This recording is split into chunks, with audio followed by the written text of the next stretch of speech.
Arkansas, Interstate 55 southbound. A state trooper spots a red Pontiac Grand Prix fly past him doing about 45 on the shoulder. That's the stop. What happens next is a crack cocaine confession, a gun, a suspect fleeing from police, and a collision with an 18-wheeler that splits the car in half. There are at least 4 points in this interaction where this woman could have walked away with a misdemeanor. She chose differently every single time. Trooper Robert, State Police, I stopped you for passing on the shoulder, my man. You got your driver's license? I don't have a license. I was taking her to the hospital. She got the pill too good and moved. All right, go ahead. Step out for me.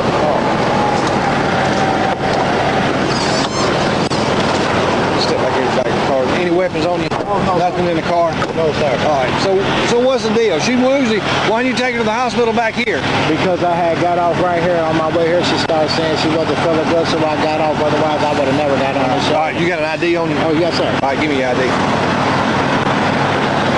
Well, traffic's backed up because of a crash up here, okay? Because I was going to turn around right here and go back to the hospital. Mr. Winford, your car?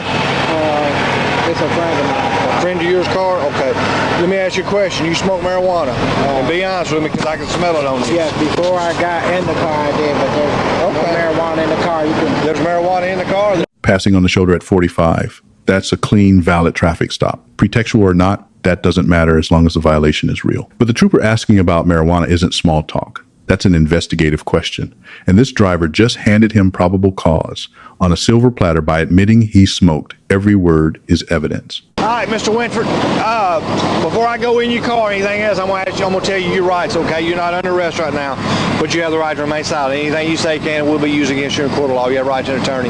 If you cannot afford one may be appointed you by the courts. If you decide to answer questions, you can stop answering questions anytime until you talk to an attorney or have an attorney present with you for further questions. Do you understand those rights? The reason I'm going to go in your car is because I can smell the odor of marijuana, not only on you, but also in the car when I went back up there. That could be because it's on you. It's loud, and I can smell it. It's very strong, okay? Is there anything illegal in the car that I need to know about? No, sir. Nothing at all. Is there any guns in the car? No, I don't. And it's not that you can't have a gun. I just want to know before I go sticking my hands around anywhere, I don't have a gun go off in, okay? No, sir. What about on her? Anything illegal you know about her? Not that I know of. But it's just your friend or girlfriend or just a friend of yours? Okay. How do you know? Was she from here? Yeah. You from here too? Yeah. I stay here now. Okay. So you don't have a driver's license? No, sir. This is legally interesting. He Mirandized someone he says isn't under arrest. Why? Because his trooper's getting ahead of the defense attorney. If this escalates, he wants every statement protected. A defense lawyer would argue this was a custodial interrogation without Miranda, and this trooper just took that argument off the table. And notice he's not asking for consent to search. He said, the reason I'm going to go in your car is because I can smell marijuana. That's a probable cause search under the Carroll Doctrine. He doesn't need permission. This is where the case lives or dies for whatever they find in that vehicle. All right, ma'am. Here's what I ask you to do. Go ahead and jump off your telephone because I'm going to talk to you for just a second. Step out for me. Step right back here. All right, listen to me. I'm going to go ahead and place your purse up here. I'm going to tell you your rights, okay? You're not under arrest right now, but I want you to know your rights before I ask you any further questions, okay? You have the right to remain silent. Anything you say can and will be used against you in a court of law. You have a right to an attorney. If you cannot afford one may be appointed you by the courts. If you decide to answer questions, you can stop answering questions at any time until you talk to an attorney or have an attorney present with you for further questions. Do you understand those rights? Okay. Anything illegal in your purse, anything illegal in the car that belongs to you, anything illegal on you, do I need to have a female officer come out here and check you? No, nothing illegal on you. Nothing illegal in your purse. Because I'm going to search you, okay? Okay. So the reason I'm going to search the car is because I can smell the strong odor of marijuana coming out of the car. Also on him. You smoke weed? Okay. So I don't have anything against smoking weed. I just don't, you can't have it unless you have a medical card. Do you have a medical card? You don't? Okay. Does he, that you know of? You don't know? Okay. How long have you known him? I'm going to let you stand right here while I look through your purse, okay? He Mirandized her separately and positioned them apart, driver at the front, her at the back. That's textbook. Separate people so they can't coordinate stories. And the calm, non-judgmental tone, that's not just good manners. It makes every statement she gives harder to challenge as coerced. Everything this trooper is doing builds a case a prosecutor can actually take to court. Where y'all from? You from West Memphis or Memphis? I'm from Missouri. You're from Missouri, okay. Whose car is it? You don't know? Who is Kelvin Kraft? My brother. Your brother? I'll give you his number. What are those scales for? Weed. For weed? Make sure you get what you pay for? I don't blame you. There's no fentanyl in your purse, is it? Fentanyl? No, sir. It was been on my system.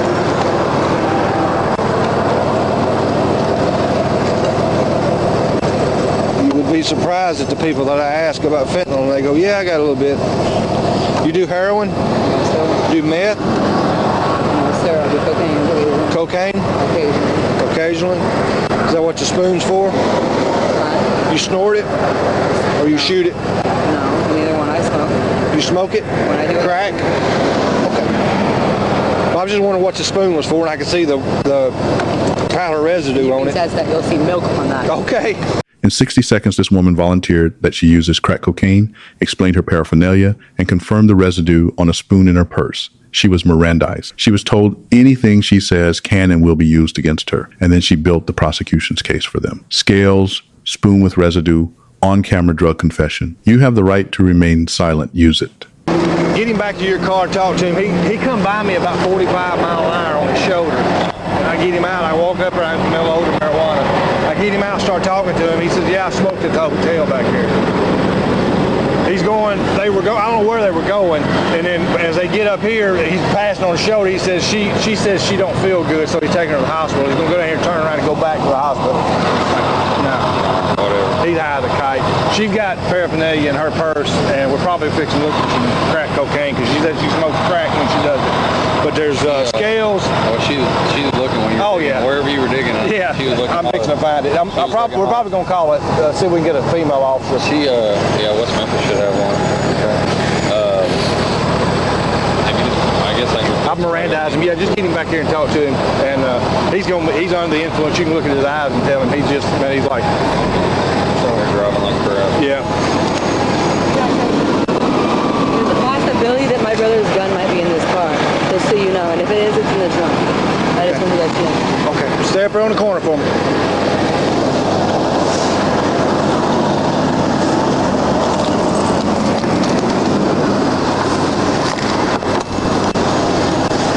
And my sister might have something in there as well. Hey! Hey! Stop!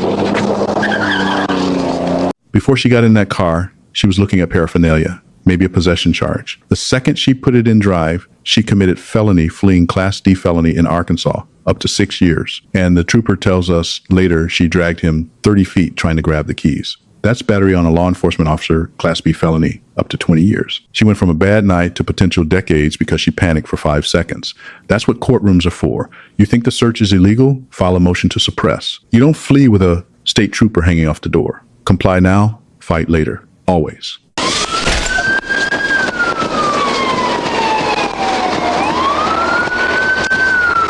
Oh my gosh, she went over. Sit down. I'm not gonna get out. Oh my God, breathe, man. Oh my God, no, you did not want to kill this girl.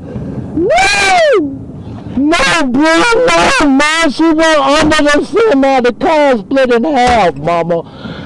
Oh my God, what is she doing, bro? She's gonna be 10-7. He's leaking diesel. Force City start.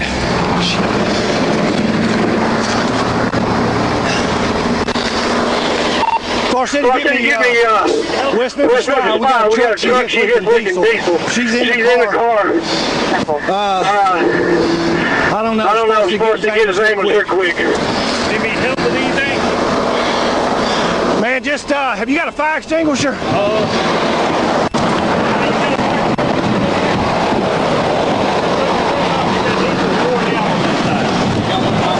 Hey. No, not yet. Who, is he in the car with you? He's in there. Okay. You want me to back up in case it gets on fire? No, just don't know. You can get out. City advised she's in bad shape. Hey, ma'am, stay still. Stay still. Stay still. We put this Yeah. under. Yeah. Lay your head on that. Lay your head on that. Don't move. I thought she run over Don't me. move. Why did she? I know she come falling by like. I mean, we know why she's done it, but for what?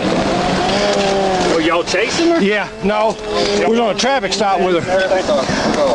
Hey, stay still. Stay still. You got fire department? Yes. Hey. 10 to 7 means out of service. When they say it about a person, it could mean dead. And listen to what the trooper says. No, we were doing a traffic stop with her.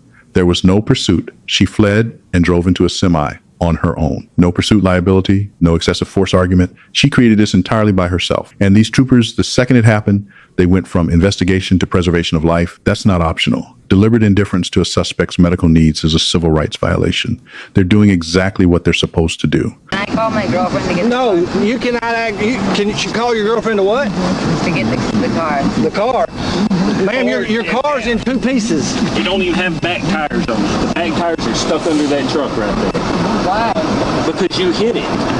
You were in a really bad accident. I wasn't driving.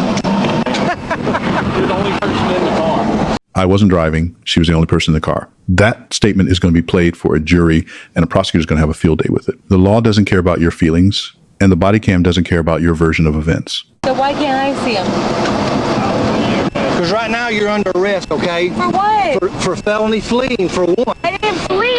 Listen to me, for battery on a police officer, number 2. What am I doing? You drug me down the road about 30 feet. I didn't see you, sir. You didn't see me when you jumped in the car? You said my sister may have something in there and you jumped in the car and took off with me trying to get your keys? No, sir. Okay. Sir, What? can I talk to my boyfriend? No. Hey. Hey, He wants to wait. I'm going to wait till EMS gets here because when that comes open, she's going to try to run. No, I won't. No, I won't, sir. No, I won't. That's the reason she's where she's at. She says, I didn't see you. The trooper rebuts it with specific facts. She spoke to him, referenced her sister, and then fled with him holding on. That's consciousness of guilt on camera. And when he says she's going to try to run again, that's relevant to bond hearings, to sentencing, to everything. A trooper believed, based on her conduct, that she would flee a second time given the opportunity. That's the kind of assessment that keeps you in custody. I really do love her though. Like I love her. Like She loves to really, she loves to hurt us down. like she like out of any woman I ever been with, regardless of what she do, man, she treated me right. Even though that happened that night, she ain't never treated me wrong. She treated me like I'm a king, man. Incredible. No seatbelt. She was all the way in the back here. She got some severe burns on her arm from the exhaust pipe. see that. And she was out, and I thought she was dead when I run up here. Not everything is a legal analysis. That's a man watching the woman he loves get pulled out of wreckage, and he's processing it in real time. The officer thought she was dead on arrival. No seatbelt, thrown to the back of the car, burns from the exhaust. All of it avoidable. Here's the charge sheet based on what we saw. Felony fleeing up to 6 years. Battery on a law enforcement officer up to 20. Drug paraphernalia. Possible possession. And whatever comes from the gun, if I'm her defense attorney, here's what I'm working with. A client who was Mirandized and then confessed to drug use on camera, who fled from lawful custody, who injured a trooper, and who told officers I wasn't driving while she was the only person in a two-piece car. The initial stop was clean. The probable cause was solid. Miranda was given twice. The search was lawful. If you are ever on the side of the road and you're afraid of what they might find, stand there, be quiet. If the search was illegal, your attorney gets the evidence thrown out. That's what courtrooms are for. But if you run, you just gave the prosecution a felony they didn't have before. Comply now, fight later. Share this with someone who needs to hear it. Like the video, subscribe. And the next time you see blue lights, remember, silence is a right, not a weakness.